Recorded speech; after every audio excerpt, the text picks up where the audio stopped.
machine learning is allowing some bright things in art and music. The latest example, from Google's creative research team, Magenta, is the Piano Genie, an artificial intelligence program that allows you to improvise fluently on the piano by simply pressing 8 buttons. The team behind Piano Genie was inspired by Guitar Hero, a game that also simplifies the way you play an instrument. They did not want users to only play prewritten songs, but to invent pieces of melody on the fly.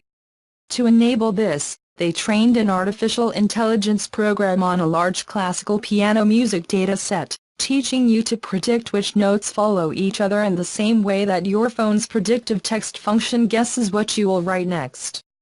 Piano Genie's machine learning side is built around some common elements of artificial intelligence.